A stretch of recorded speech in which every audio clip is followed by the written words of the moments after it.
Has there ever been a drink that's meant more to the British than tea? As soon as you can start work, a cup of tea, and then you have a break, you have a cup of tea. A good hot cup of tea worked wonders. And it doesn't get more English than tea.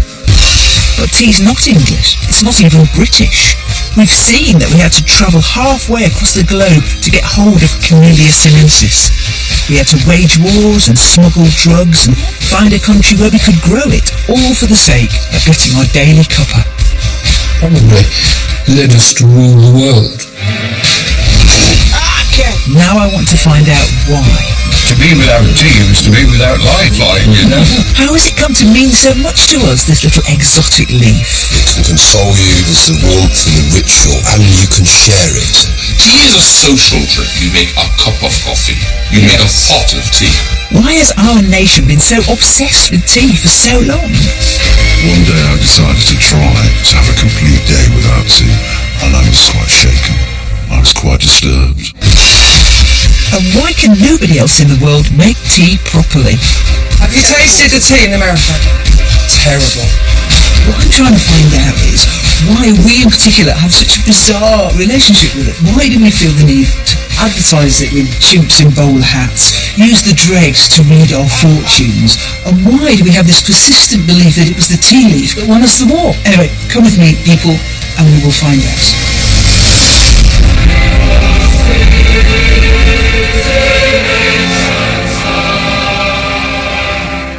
We think of ourselves as a nation of tea drinkers. I bought some Jubilee kitchen roll last year. If I bought it this year, it would have been cheaper. And the symbols on it were a crown, a Union flag, an umbrella, and a teapot. And my quest with this programme is to find out how British people really feel about tea and get them to articulate it. But it's very difficult. It's like asking people what they feel about the back of their neck or their mattress. I mean, I do know that we love tea, we love it. It's just that we're never going to be able, really, to look tea in the face and say so.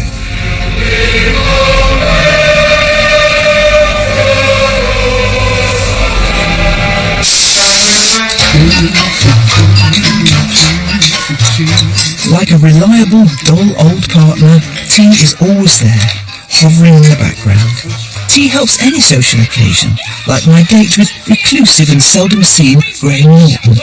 Hey, come on, That's it. Put the kettle on. And Betty's not wrong. No. Put the kettle on. Yeah. Solves all. A nice cup of tea. See, a nice tea. It's never just a cup of tea. It's a nice It's a nice cup of tea. I know. I don't know why it's a nice cup of tea. We all keep saying that. I suppose the nice cup of tea is to give you that warm. It's not just a drink. It's a warm thing you've made them. Yes, you've made them a warm thing. Yes. Because we're not good at talking in this country. So perhaps it's a substitute. Yes. For therapy. Tea is a social drink because coffee, it seems to me, you make a cup of coffee. You make a pot of tea. Yes. Yeah. And it's a gathering. And my mother takes it this seriously. Does she? Yeah, like when we go on holiday, it's all she can talk about. The whole holiday. What, whether she's going to get a cup of tea or not? And what it'll be like. Well, it'll be rubbish. No, they order tea, and then it comes. Me and her and my aunt Christine actually went on a cruise, and that was their holiday essentially. Was ordering tea and then complaining about the tea that you knew you wouldn't like. No, you're not going to like it. No. But then they found some Russian waiter who knew to boil the water properly. Well, they loved him because they drink tea. Yes, so they would hunt him down with a dog. There he is! And he'd get this nice tea. Anyway, if you were me and you were making a programme, a documentary about tea, where would you go? Probably Harrogate. I'm sorry, that was a set-up question and answer. I needed someone to say Harrogate, and Graham was there. Don't blame Graham. Looking at the window, this whole gamut of action is happening here. But as exciting as it is looking out onto a Yorkshire pavement, I'm on a fearless fact-finding flipping mission. What makes a good cup of tea? Susie Garrigan knows. She's a tea taster for Taylors of Yorkshire. She's one of around 80 tea tasters in Britain. 4.3. You'd think slurping and spitting would come easily to a comedian. Not so. I think suck it in sort of behind your teeth, so teeth forward and suck it behind your teeth. Crikey.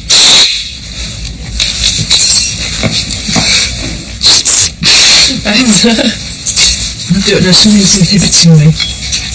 I'm stopping like 75% of the way through. Very good, much better. Obviously the thing is just on the tiptoes, that's the deciding factor. The slurping is to get the tea around all the different parts of the tongue. And the spitting out, that's obvious. If you drank all that tea all day, you'd never be there.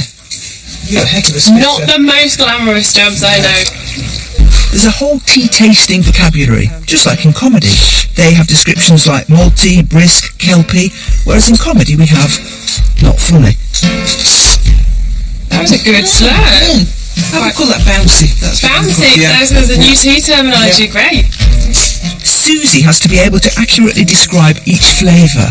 So a Sam, nice thick guttiness. There's a really good description with that. I like that. Gutty teas. It means it's thick, it's rich, it gives you a bit of a kick.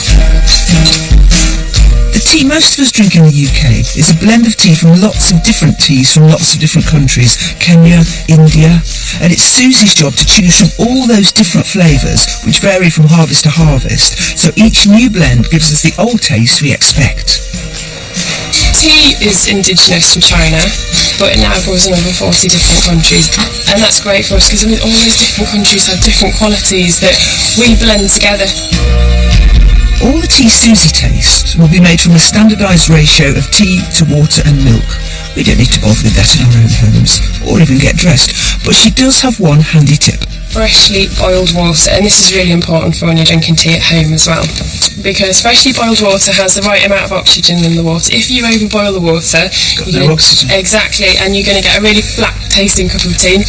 You'll never be happy in your whole life. Because happiness is good tea. Yeah, absolutely. Look, I'm not a good slurper. Can we just leave it there? Let's get to grips with the history. It's very rare in this country for a fashion to start with the lower classes and work its way up. In fact, I can only think of tracksuit bottoms and Call the Midwife, and tea started at the top.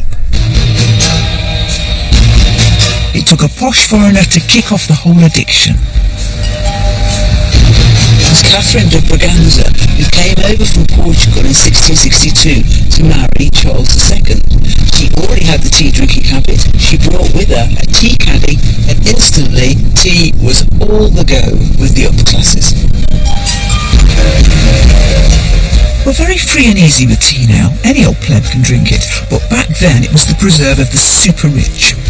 Woburn Abbey is the ancestral home of the Duke and Duchess of Bedford. When tea first began to trickle into the country, dukes and duchesses would have been among the few people who could actually afford it. We've seen how far tea had to come from high up in the Chinese mountains, down those long rivers to be loaded on the ships, to make that hazardous voyage back to the London docks, so any tea that arrived safely was hugely expensive.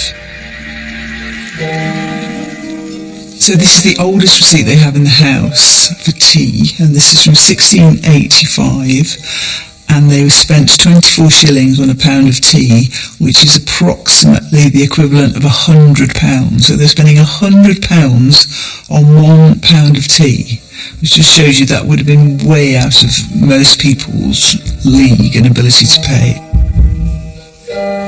This strainer actually. The strainer doesn't go with these cups. No, the strainer doesn't go with these cups. I've just popped into Woburn to have a cuppa with the present Duchess. It was that or Toddington services. Is this Earl Grey? This is Earl Grey, but they would have had lapsang most probably. Yes. Yeah. So at the time we're talking about, tea was a luxury item, wasn't it? Because it was so very expensive, wasn't it? So that's why you have tin caddies and things are locked up and packed away. It was expensive, and I know that they'd send somebody out to bring it back from the docks. The family did own some docks at Rotherhithe. Well, that's very handy. And as they owned most of Covent Garden, they didn't. They used to use those shops and the dealers all in Covent Garden. Would it have been that the men stayed behind at the table? Drinking port and smoking cigars. And the ladies most probably would have come in here and drank tea and gossiped. And that is how my life came to be saved by a haggis.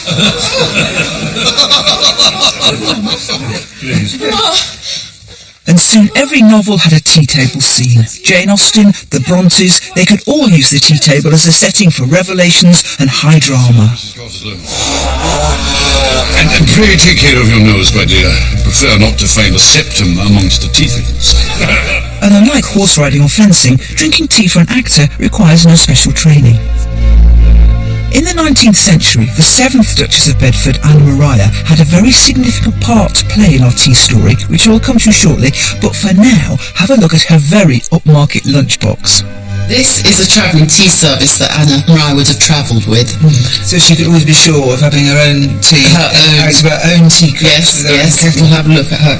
This would have been my cup and saucer. Oh, is this the sort of saucer that they used to drink tea out of? I've never seen one of those sort of saucers. So they'd pour their tea into them and slurp and cool it down. And that's why they used to say it was a dish of tea, didn't they? They used to say, take a dish of tea, and that's a dish. And that would have been I'm really pleased to have seen that. And then the tea caddy where the tea would have been kept. And yes. Excuse my fingers. But it was locked. Yes, because it was because the tea was so expensive. Well, for when I guess you wanted to have tea.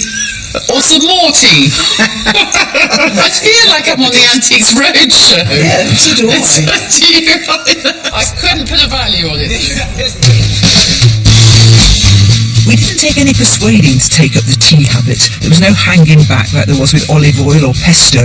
Catherine de Braganza tipped up with just 2 ounces in her tea caddy in 1662. By the 1720s, we were importing more than £1 million of tea a year. But it didn't happen without a fight. You wouldn't think of something as cosy as tea causing a moral panic, but it did. As tea seeped through the social strata, the upper classes got very exercised. A man called Jonas Hamway, he was writing in the 1750s. He was famous because he was the first person in London to carry an umbrella, which is quite a sight, and they used to call them portable roofs. And they used to think if he was so worried about getting wet, he should get in a cab. And like we would say to people, get a room, they'd shout to him, get a cab. He thought tea was very, very bad for you, that it made your teeth black, it made you melancholic, that nurses were letting their babies fall out of windows because they were so busy sipping tea. And the father of Methodism, John Wesley, he said tea brought you near the chambers of death. But later on, he changed his mind.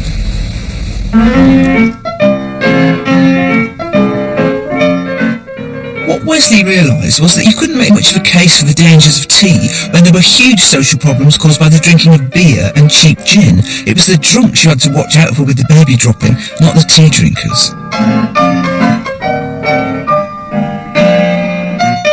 The temperance movement had right on its side, but you can't advocate abstinence from alcohol without offering an alternative. Now we could drink tea not just for pleasure, but as a moral duty. I'll just use this small sieve.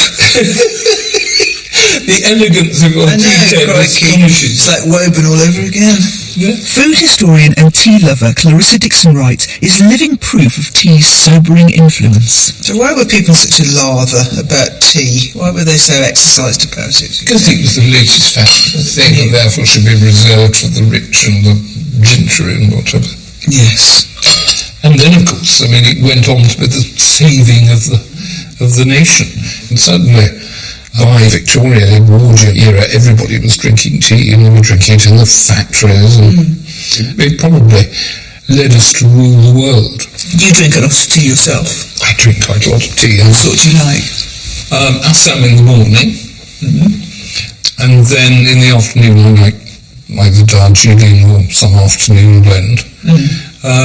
So I drink about, 4 or 5 cups at least a day. You don't drink alcohol, do you? No, not for the last, God knows how many years, so 25 years. When you were getting sober, was tea a useful thing? It was the making of tea that was useful rather than the drinking of it. The activity. By the time you boiled the pot and the kettle's boiled and everything, the cravings moved on. I don't think it was a substitute for going to Alcoholics Anonymous, really. But the one thing you do get in AA meetings is a very good cup of tea. So no more gin-sodden mothers chucking the baby out with the bathwater. The kettle was on. Boiling the water killed the germs, the caffeine kept us going, and Britain became great. We would have drunk it with the germs, we just liked the taste. It didn't really matter what posh people were saying about tea, because the lower orders just carried on drinking it anyway. And we do. We drink 160 million cups of tea a day. were all at it. Take the London cabbie, famously shy and retiring, reluctant to give his views on immigration or the traffic, but Pete's had a cuppa, he's ready to talk. The tea-day starts with me getting up and getting in nice and early to beat the traffic, and I've got my trusty little thermal mug there. Well, who makes it? You make it or your wife makes it? No, I've got to do that myself because Princess won't get up and make me a cup of tea. Okay. It's the modern man. Yeah. Tea bag? Can't be a tea bag. Yeah. For convenience. Yeah. You need it just to wind down from the stress, because this town gets busier, and you've got the buses and the lorries and the sirens and the cyclists. Not that I'm getting on a cyclist case, but it keeps you calm. And it doesn't get more English than a cup of tea. Cabbies like Pete are lucky. They have their very own tea rooms. These green huts were built as part of the temperance movement to keep handsome cab drivers out of the pubs and give them wholesome refreshment. There used to be all over London, but now there's only 13. They're all green, they're all the length of a horse and cab, and you can only come inside if you are a cabbie or you're making a documentary. Tracy runs this one, which is near the Albert Hall. She has all the qualifications for working in this shelter. She's really energetic, she makes a great cup of tea, and she's thin. How much do you drink, Tracy, in a day? About 6, 7, 8, yeah. Anything, it's just cup of tea. And that's the cheapest place in the Royal Borough of Kensington to get a nice cup of tea. How much is a tea? It's 60 pence. And it's specifically for cab drivers. Nobody else can come through that door. That's great, thank you very much. I'm alright, thank you. I'm going to be spitting toast on people. Can I have your... Yes, thank you. Thank you. You also get used to Tracy's tea. It's got a nice colour on it. Yeah. It's got a nice, she knows how to put the milk in. Yeah.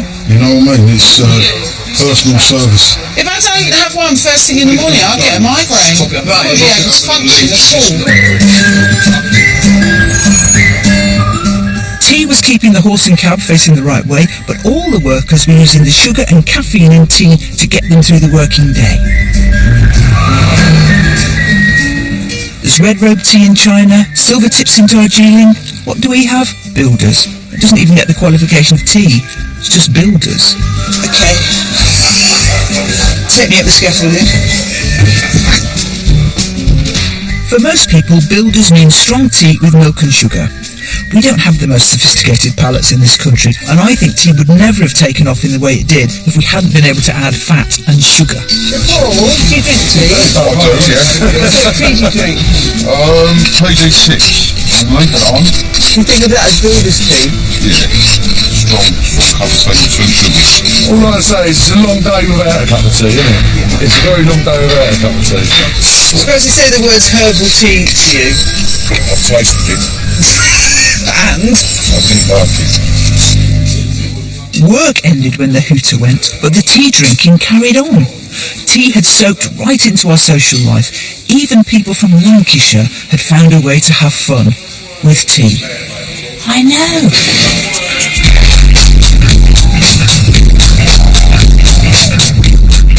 There's a famous seaside town called Blackpool that's noted for fresh air and fun. Some more F's, it's flipping freezing. Well, one thing you can do in Blackpool, apart from walking about with big foam genitalia strapped to your front, is have your tea leaves read. The Petrolengros have been reading the tea leaves on this pier for many years. Is that Tom Jones? I love Tom Jones. Of course, not everyone's as open-minded as me. Tell us what you see. Tell me what you see. Tea leaves, Mrs. Ogden, tea leaves. It's only the map of Australia, that's all. Have you the slightest idea what the map of Australia looks like? Well, I have now, haven't I? It's in there. Now, while I'm pouring the tea, you need to be thinking of a question. Okay. That you want to ask. Tarot cards, I understand. Ouija boards.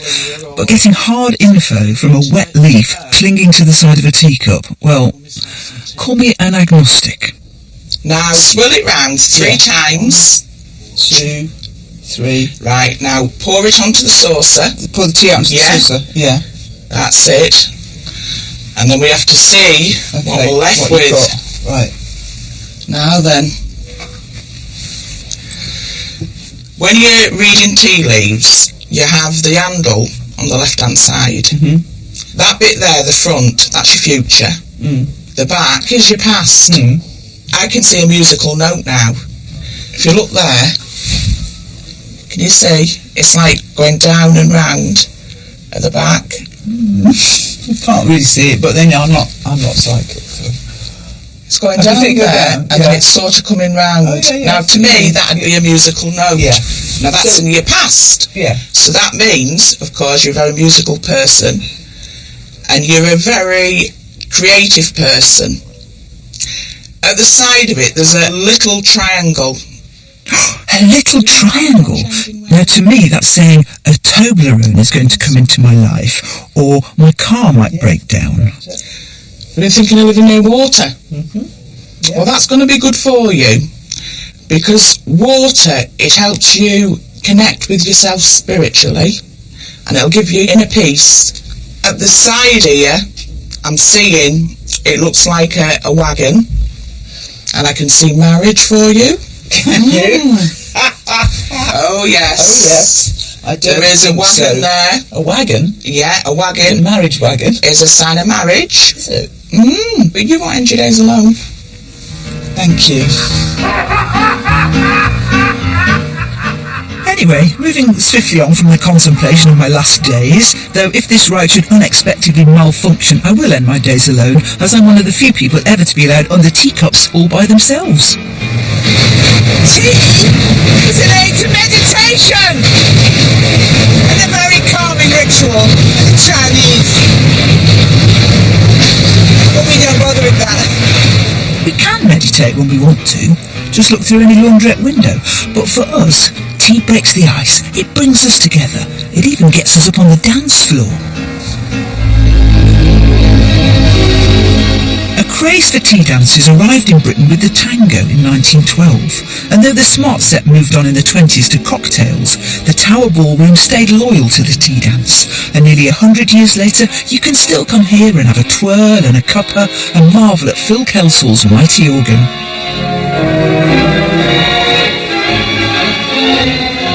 It's the usual crowd, that's Mike. He proposed to Jenny from the stage last year. Luckily she did know him and said yes. And that's Bev, she's here with her son. And their mum and dad. And their mum and dad. Okay, Beverly, fill me in. Who's who? Okay, so we've got my son Ethan, he's 10. Over the scones, yeah. Through the scones. Yeah. We've got my grandma and granddad, Patricia and Arthur. Yeah. And my mum and dad at the far end. Okay, and you all come down and sing? We come 3 times a week. Do you? Monday, Wednesday and Friday. Do you have a husband, can I ask? I do, but he doesn't dance. No. You married out? He comes when he wants to come. He sits and watches, but I'm on the floor most of the time, so he just gets bored. Tea dances were a great way of meeting people. It was a nice, safe atmosphere. It was all quite strict in the early years. Disorderly conduct would be dealt with by expulsion, and a gentleman could only dance with a lady. Maybe gentlemen were dancing with gentlemen somewhere else in Blackpool, it's a possibility.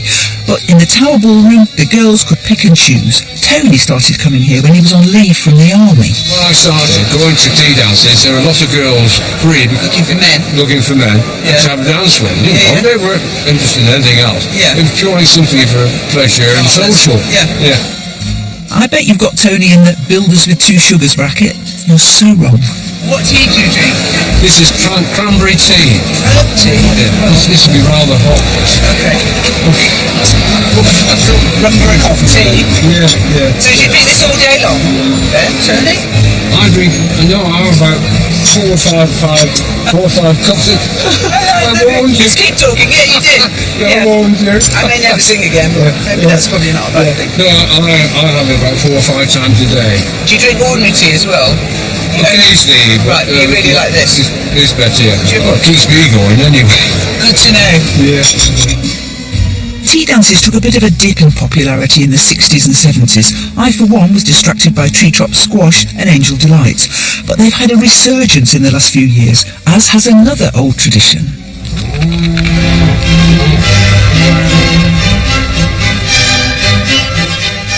OK, memory test. Remember the 7th Duchess of Bedford?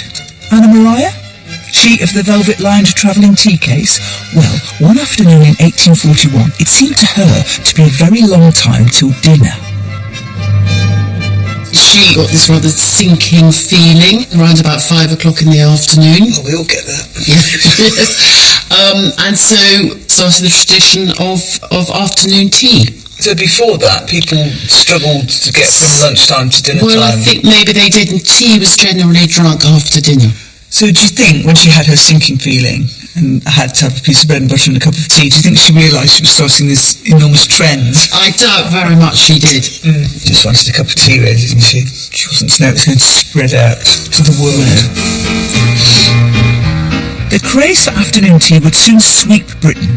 In 1884, a chain of bakery shops, the Aerated Bread Company, made a spare back room at their London Bridge branch into a tea room. They soon had 60 tea rooms, and Lyons, Express Dairy and the Cardona chains all followed suit. Soon anyone with the price of a cup of tea could be served in clean surroundings by a uniformed waitress and get a taste of the high life. Just to clear up, afternoon tea is not to be confused with tea, a drink with jam and bread, as Julie Andrews would have it. Not that I like that line, because nobody says jam and bread, they say bread and jam, and it's not like there aren't any rhymes for jam, so no. So not to be confused with that. It's also not the same as tea, the meal, or what we're now all middle class we have to call dinner. And it's not really the same as high tea, because high tea is like afternoon tea, but later, and you have it with beans on toast.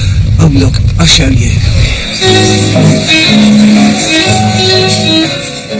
I'm on my way to Claridge's. Like many top London hotels, they've taken Anna Mariah's sinking solution and given us a twist.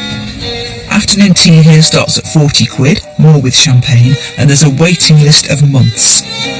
I'm down in the engine room with head chef Martin. Give your name. It's got my initials. Yes, just so that we don't forget your Don't forget who I am, yes. Sandwiches need to marry well with tea. So cucumber, egg, chicken, ham, always a little bit of smoked salmon. So anything a little oriental or anything like that is always going to bash with the tannins in the tea. So I think it's about also having a little taste and trying your tea as well and thinking, no, that doesn't go. Can I have a go at that one? Yeah, please do. How far in? That far in? Yeah, just a little bit off the end. Perfect. So Martin, why do you take the crusts off? I think if we go back to when ladies originally were taking tea, of course the crusts would have been off. But I think that little bit of refinement and that little bit of detail has gone on. I'm sure you and I love the crusts. I love the crusts. Yes, me too. And on some to restrain breads, myself from eating those crusts, actually. If I was on my own, that's right. I'd have a mouthful of crusts, you know. I could never go on anything like MasterChef, but to be in Claridge's kitchen, putting hazelnuts on something I can't even pronounce, with a lot of double L's in it, such a treat. Crikey, nearly put one on upside down then. That would have gone viral on YouTube. I do find it a bit odd that girls will choose to have these posh teas rather than get legless in a bus shelter. Call me old-fashioned. Anyway, Nick's in charge of pastries. You think people have very high expectations now of what an afternoon tea in a top hotel will be like? I think they've always had high expectations, but I think that afternoon tea is now so popular that they're expecting to have something, you know, something different and something special. I've had to leave the kitchen. They'll have to glue their own nuts to the milfoil. I'm entertaining a young gentleman to a Claridge's special. Earl Grey's not Chinese. Look, it's Doctor Who. Blimey, it is. Come on, breathe. Actor Matt Smith shot to fame playing the 11th Doctor, and he's a big tea drinker, as is the Time Lord himself. Why do you think Doctor Who drinks tea? I think with Doctor Who, I'm going to have some more. Yeah. I'm going to have some more of the Assam. I'm a bit nervous about the vanilla. Have another Assam, and when you feel you've got your strength up, I'll slip you some French vanilla. I think there's something sort of quintessentially quite British about the whole show. Even though he's intergalactic. Yeah. He's British intergalactic. Yeah, blue police sort of telephone box. Yeah. Tweed. So that fits with loose leaf and a tea strainer. But I like to think that he's not that precious about. I think he, you know... He's got a tea bag? Yeah, like a space kettle. What do you think it says about us as a nation? That we are tea drinkers, but we also embrace the idea of being tea drinkers. Sort of boast, isn't it, that we have in the world? Yeah, it is. Now, why would that be? These things sort of bed themselves in to the fabric of our society somehow, don't they? And I don't know how. I mean, if I was making a tea advert, what I think I would try to communicate about tea is that it can console you, it can start your day. There's something, there's the warmth and the ritual, and you can share it. You make someone a cup of tea and you offer it to them and you give it to them, and you've got to boil the kettle, you've got to get the sugar, you've got to ask what they want, you've got to engage with them, I suppose. Yeah. I love the ritual of a cup of tea in the morning. Like, I love tea and a scrambled egg sandwich, tea and a bacon sandwich, tea and a fry up. Tea's the whole running theme of all your meals. Weirdly though, not weirdly, but because I had some trouble sleeping, I think just because of learning lines and all that and work, after 6 o'clock I started drinking decaf tea, which my dad was appalled by. Yeah. I feel like a bit, I don't know, effeminate. I asked my dad for a cup of decaf tea and he looked at me like I was an alien. Well, he is an alien. Well, Doctor Who is an alien, who drinks tea and appreciates its restorative qualities. You need rest. Or what?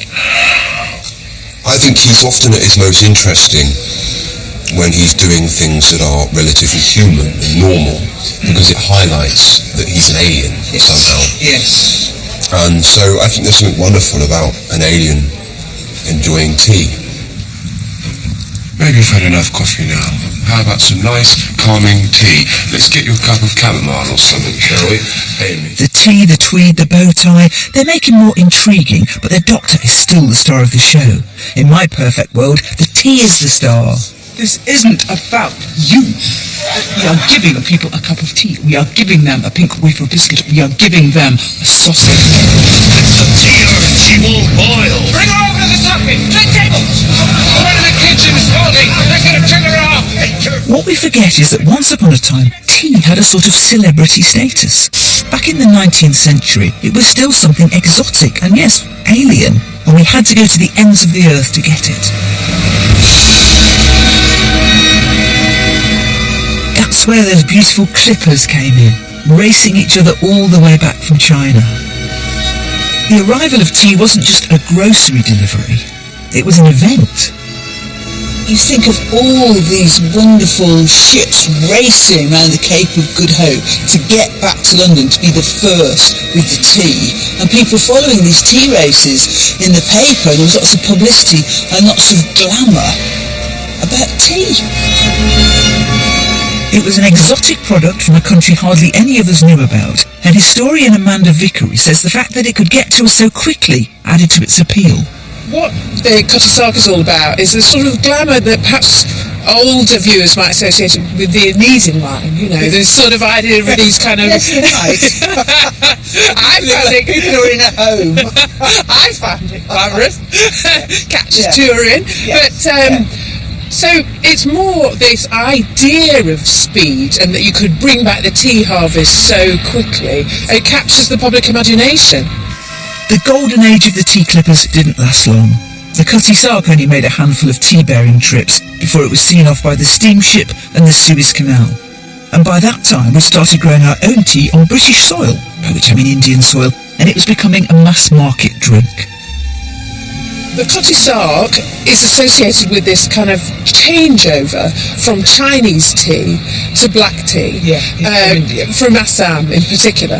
And one of the things that the marketeers get onto very, very quickly is the idea of the brand and the trust in things like Lipton's, Brook Bond. You get this whole kind of packaging of the working class diet, and the British start to put their trust in a label. Pizza won't be the same without Madonna. So, as we've heard, tea was the first commodity to be packaged and branded. So you would go to a shop and instead of just asking for tea from your grocer, you would say, I want Thai Fu, which is the Chinese for doctor, or because you've seen the advert on the station platform, you might say, I want Maserati, or you might... I have my doubts, you might ask for Twinings Blue Tips at 1 and 9, which is a very strange name for tea and sounds like a below-the-waist disorder. And so tea just became one of those things, you had your own brand and you would be brand loyal. So while in one part of our empire we were happily planting tea, we were losing our grip on another part of the empire. While tea was soothing us down on these shores across the Atlantic, it was stirring us up.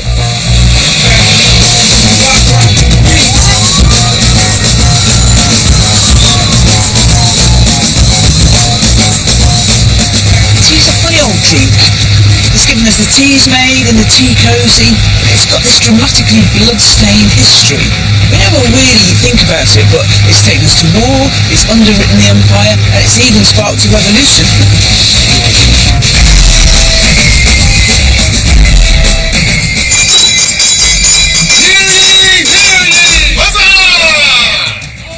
The story of the Boston Tea Party is taught to every American schoolchild. It took place nearly 250 years ago, when of course America was still British, just.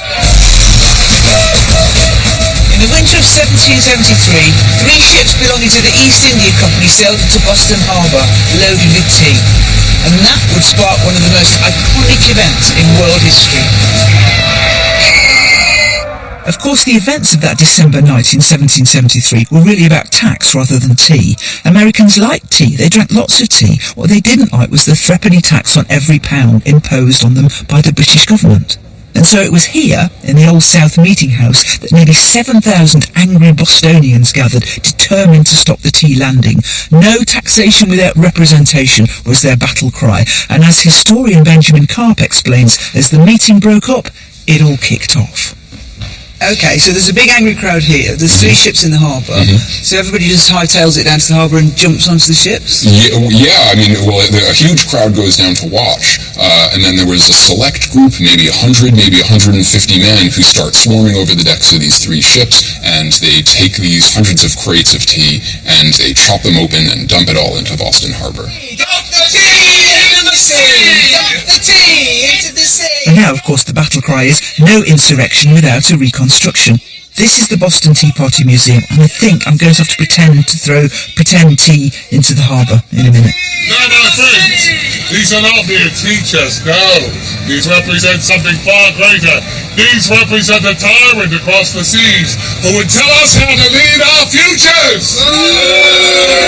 Step right up to commit treason. 1, 2, 3, over the side, patriots! Huzzah! Huzzah! Huzzah! Huzzah! Really? It's quite a dilemma, isn't it, for a British person? Should I have hung on to the tea and demanded 3 shillings and 6pence tax? That's assuming my pretend tea chest weighed £14.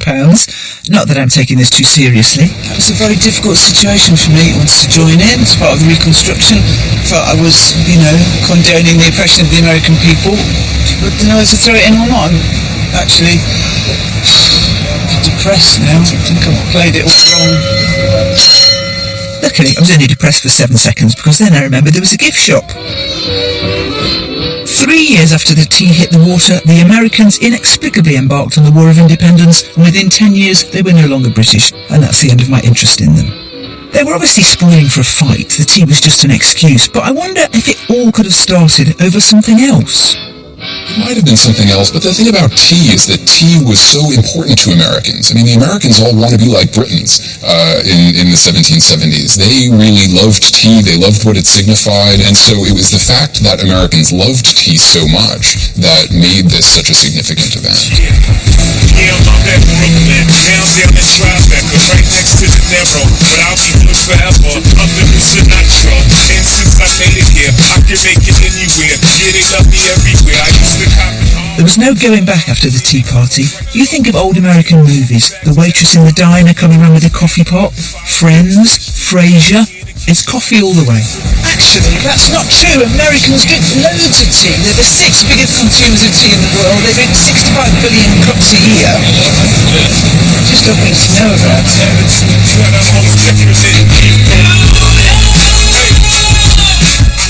I don't think it's about how much tea you drink, but how much you care about it. Coffee is part of America's image, and tea is part of ours, like red telephone boxes and black cabs. This is Tea and Sympathy, an old-fashioned English tea shop on the Lower West Side and an old-fashioned grocery shop next door. Both were set up by Nicky Perry, who in a previous existence was a tea lady in London. When I first came here, I couldn't believe that you couldn't get a cup of tea, and B, all these Americans have been very disparaging about English food, which enraged me. Yeah. So I decided, right, I'm having myself a nice English restaurant, and I'm going to show these Americans this is how you have a cup of tea. Right. But what is it about tea that makes us feel so British, though? Why tea of all things? It's just in our blood. It's in our blood. It's ingrained in our beings.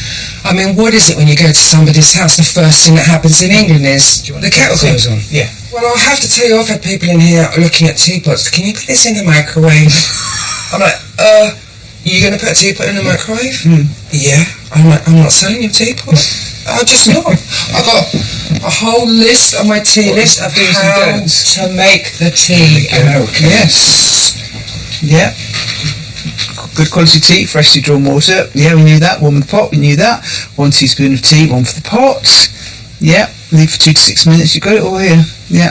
You need to, yeah. Because I will tell you, in my opinion, the tea that you get served in most places in America tastes like somebody's leant over and put the old spoon in the Boston Harbour and then just put it in the microwave and served it to you. It's vile. I might not say that.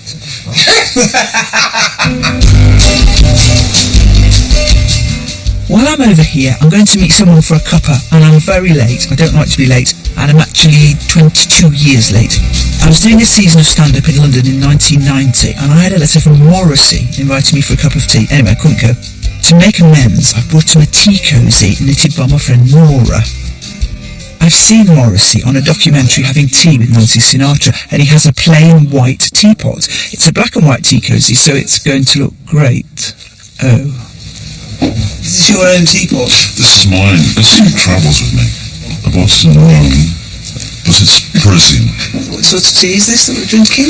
We are drinking Ceylon tea. Yeah. And it's very weak. Yeah. I mean, the bag skims the surface of the water and it's removed. The bag, yes. I mean, I know you're a caddy person, but... I was hoping you might come out of the caddy. Yeah, but some of us don't remember World War II. I am, though, a teaholic. Yeah. Even though I don't have very strong tea. How often? What time do you kick off with it? Well, as soon as I wake up, I must have tea. I think one day, because I've never had coffee, you see, one day I decided to try to have a complete day without tea. And I was quite shaken. I was quite disturbed. But it's interesting, we went to this tea shop, Tea and Sympathy, where the whole point of it is to encapsulate Britishness, and people go and think they're having a British experience, but actually if you went to Britain there wouldn't be a tea shop like that. No, but there was once. Yes. There was once, and it was a very British thing, and it was a very stoic thing, and it was the solution to everything, and calm you down, a nice cup of tea. I mean, nobody ever said, I'll make you a horrible cup of tea. It was always, I'll make you a nice cup of tea. I mean, why would it have to be nice? I'll make you a really raunchy cup of tea.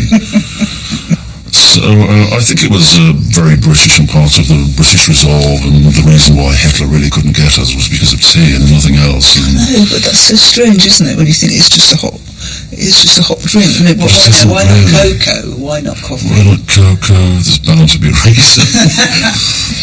I'm going to give you something, but you don't have to have it. Please don't say it's a tea caddy. It's not a tea caddy. It looked like a tea caddy. Yes, it was. Yeah, it doesn't matter. I'm not going to give it you now. It's all right, it doesn't matter. I knew it was a tea cozy. Come on, let's see it now. We don't want to watch a further film. No, it's not going to match your teapot. I don't care what you say about it now. It's a beanie hat. It's got holes for the spout. This is what the skateboarding kids wear. Reduced to clear, made in Morecambe. Just give it me back. I'll give it back to Nora. No, I will keep it, and I shall cherish it because I don't want you to. No, so I'm going to use it. I just want you to keep it. Okay. In a bottom drawer. In a bottom drawer when you get married. Okay. There we go. Yeah, so thank you. You're welcome. For your generosity. You know what? I love Morrissey. And he has a point about Hitler and the British and tea. All those things that made us seem rather dull before the war, our love of routine, our reluctance to engage in hysterics, our faith in a nice cup of tea and a sit down. In the Second World War, we were able to embrace those qualities and be proud of them. Were we downhearted? Well, probably. But never mind. Let's put the kettle on. Always remember that day that war was declared. My wife came out to me in the garden and told me the ghastly news about the outbreak of hostilities. Never mind, my dear, I said to her, you put on the kettle. We'll have a nice cup of tea.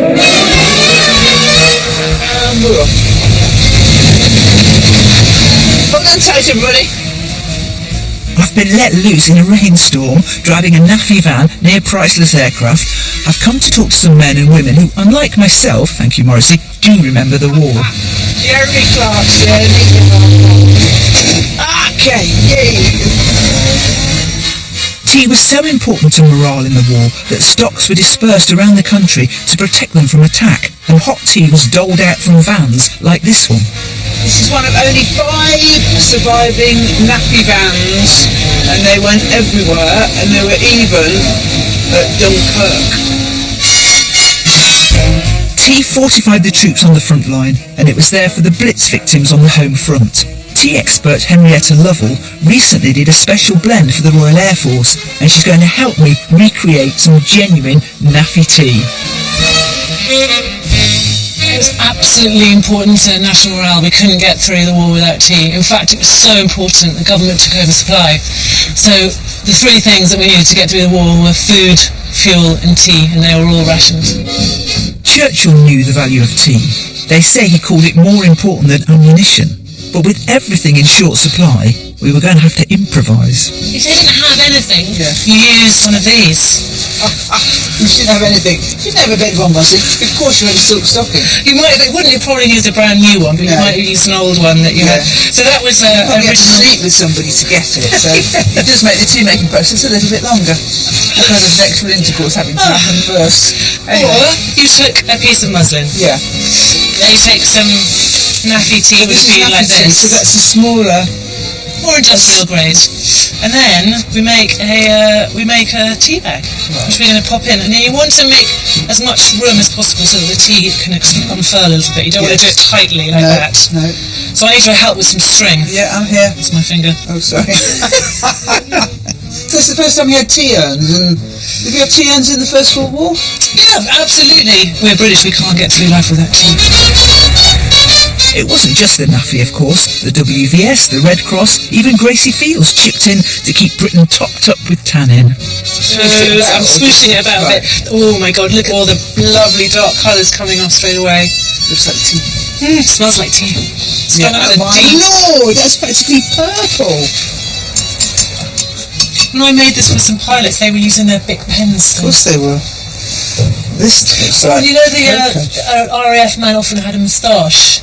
They said sometimes they didn't have time to make the tea in the urn, they just made it in the cup, and there was leaf everywhere and they couldn't strain it, and so they used their moustache to strain it. Or their teeth. How on earth did you win the war?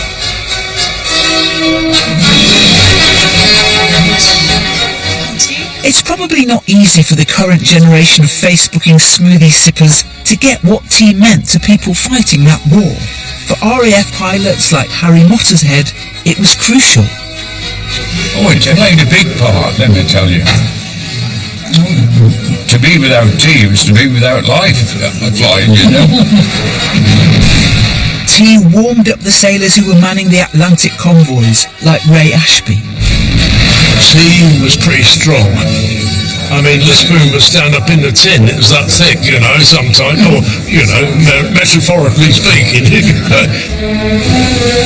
And in the ration packs of soldiers like John Ainsworth on the Normandy beaches, there was always tea.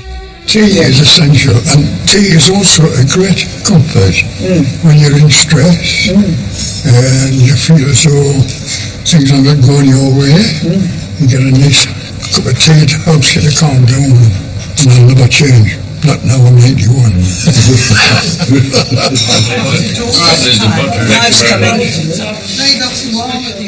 I think this is when tea became more than a drink. It became a symbol. Somehow it combined ordinariness and courage. While physically pulling us together as we served tea or someone served us, it pulled our morale together. I'm coming round your way. It gave us an identity as a nation. It was shorthand for what we were fighting for. Eva Rowland is 98, and as a young Salvation Army officer, she dished out tea for the troops.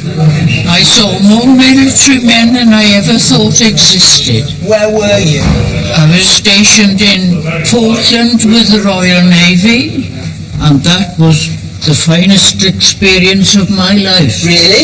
Believe me. You like the sailors? Oh, what? They were grand. Were they? Yes. You think tea was important? Yes, yes, it was the greatest asset. A good hot cup of tea worked wonders. Right. Cup of tea? And at Bletchley Park, where Alan Turing and his team were working day and night to crack the German U-boat codes, tea again was keeping them going. Ruth Bourne was a wren working at Bletchley. It was on a trolley, and you could hear it rattling down the corridor, and we would all shout, tea boat, and we would all run out, and we all had our own mugs. Yes. And it was particularly good for us in the middle of the night, about 3 o'clock in the morning. Flagging. You were really flagging, yes, and then you had this wonderful cup of tea. Is that your own mug? This is my own mug. We all had our own mugs. That was painted with my own fair hands, using paint stolen from the paint store up the corridor. This original wire from the Turing bomb. Oh, from the actual machine? Yes. But Alan Turing also had his own mug. We all did. Did you? What did the Alans look like? Well, if you were to go into Alan Turing's office, you will see a mug chained to the radiator, because that's what he did. Well, he chained his mug to the radiator? Oh, yes. In case somebody took it? Absolutely. Can we say that tea cracked the code at Bletchley? Without tea, he wouldn't have been able to do it. Oh, without the tea, we would have lost the war, no doubt. We would have all been drinking ersatz coffee. Exactly. We'd all be speaking German. So, we won the war. Hooray for us. Back to work, everybody. Well, they say everything stops for tea, and now the tea break was enshrined in British law. Wait! And enshrined in British comedy, we had the tea lady, dispensing not just tea, but common sense. What's wrong now? Oh, nothing. Just a rather mysterious phone call from the Far East. Well, sometimes that's God's way of telling you to think on and look sharp. But the tea lady would, sadly, eventually be replaced by something much less amusing, the vending machine. The cup will drop down into what we term the cup station. And I always liked doing a blind tasting between the hot chocolate and the chicken soup. But while we were all merrily pressing the normal button, tea was sneakily giving itself a makeover and a very funky new look. The biggest revolution in tea's history started in New York in the early 1900s, where one man had an extraordinary piece of luck. His name was Thomas Sullivan, and like lots of other inventions, none of which I can think of at this minute, it happened by accident, and it would change the world of tea drinking, as far as the English-speaking countries were concerned, forever. It happened on Front Street in Lower Manhattan, where Sullivan worked as a tea merchant, sending out samples of his tea in little tin boxes. And tea historian Elizabeth Knight says we have a lot to thank him for, and his wife. So what did Sullivan actually do that we're remembering him for now? Thomas Sullivan invented the tea bag. Right, yeah. And the story is that Mrs. Sullivan is the one who got the bright idea of cutting costs. No surprise there. No surprise there. It was expensive to send the samples out in the tins of the day, and Mrs. Sullivan supposedly got the bright idea to sip up a few little mesh silk bags and pack the samples that way. Right. So the customers thought that they were intended to be dropped into the boiling hot water and brew the tea. But that's not what he intended. No, his customers began writing back saying, send more samples in those great, wonderful tea bags. Sullivan never patented his invention, so everyone could just copy it. The first paper tea bags arrived in 1930, and we didn't have rectangular tea bags until 1940. By the 70s, we just about got the idea, and we love them. Even Welsh people love them. Well, I think tea is a bit messy. I prefer the drumrock at the sink and things like that. Well, taste makes sense, that's right. You're not doing tea leaves in your cup, yeah. Tea bags totally changed the way we drank our tea. All that stuff like the caddy and the teapot and the strainer, that was so yesterday. We went tea bag bonkers. There's been a revolution in tea bag technology in the last decade. There's one cup for if you just want one cup. Pot size. Drawstring. And they're bringing one out for osteoporosis.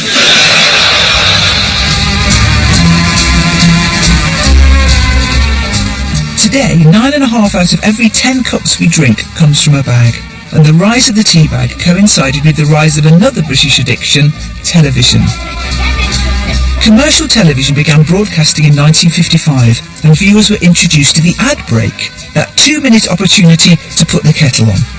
And TV wouldn't just encourage you to make tea, it would urge you to buy it, with some of the most memorable ads ever created. Oh, look, see there, tell me that monkey isn't happy. I'm telling you that monkey's not happy. Oh, the classic. Could you, Mr. Shifter, like refreshment? I can draw inspiration from that. Strangely not. One way of shifting it. These are the best ads ever. They are. It's the most successful advertising campaign ever. Yeah. The most effective.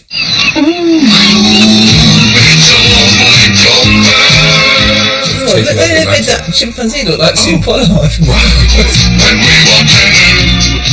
Oh, that looks unsavoury, doesn't it? With her donkey friends there. That's what makes you go, ooh. Fellow Britons, let your stiff upper lips cavort like a wanton gypsy as they hop. Was this the idea that tea is very, very British, so we need Stephen to tell us? Yes, that's right, yes. Over a mug of Twinings. Oh, but see, I think somebody could rebrand tea. If somebody decided to, some big tea company decided to go all Starbucks on tea's ass, I bet you could do it. I get the feeling tea could maybe do with a bit of a rebrand. The Second World War was a long time ago. I don't think we feel the same about tea. Everything has to be instant now. We even want our fortunes read quicker.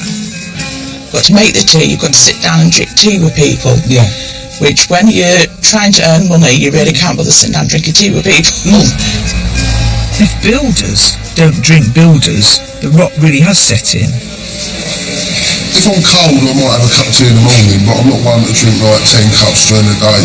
I prefer to have an energy. How many do you have a day? I could have 3 or 4 if the lady runs the cafe.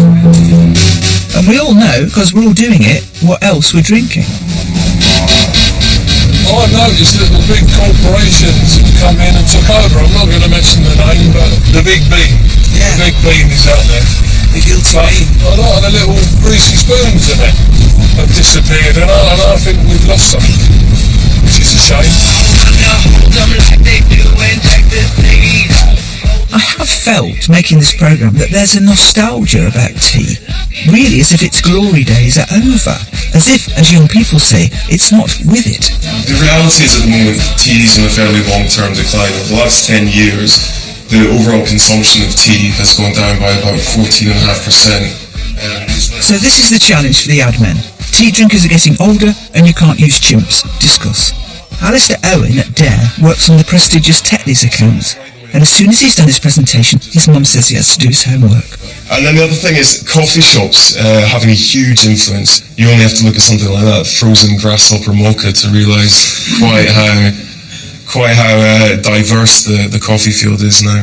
Can I just ask you something? Of course you can. Do you think people are switching away from, say, 30 years ago when you would have breakfast? You would cook your breakfast at home when you would have it. Now, would you say that that generation is just leaving the house? Absolutely, they're going into work early. They're getting a coffee from a coffee shop, and so that tea has been directly replaced by a coffee on the go. Right, girls, fancy a cuppa?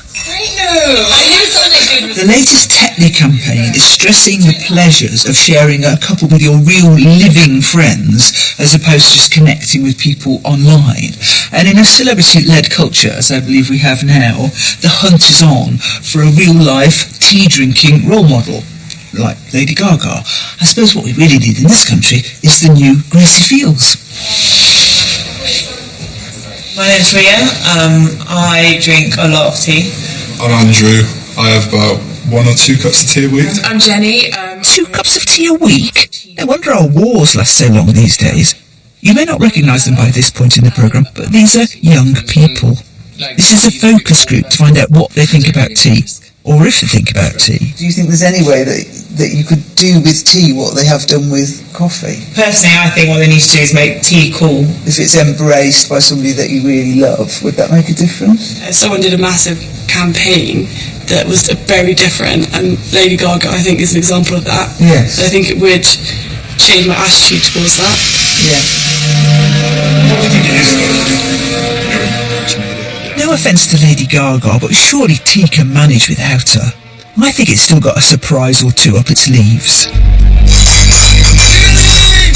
Let's not forget, this is a drink that sparked the American Revolution, that sobered up the workers, drove the British Empire, and helped us see off the Nazis. It has a 5,000-year history. It changed history. We loved it so much we were prepared to travel halfway around the world to get it. I don't think tea's finished yet.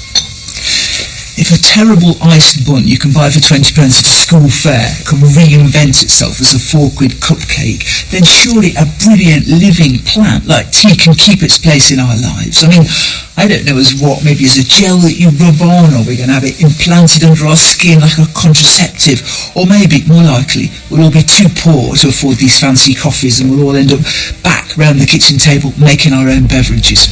Whatever. I think that somewhere, someone will always be having a nice cup of tea.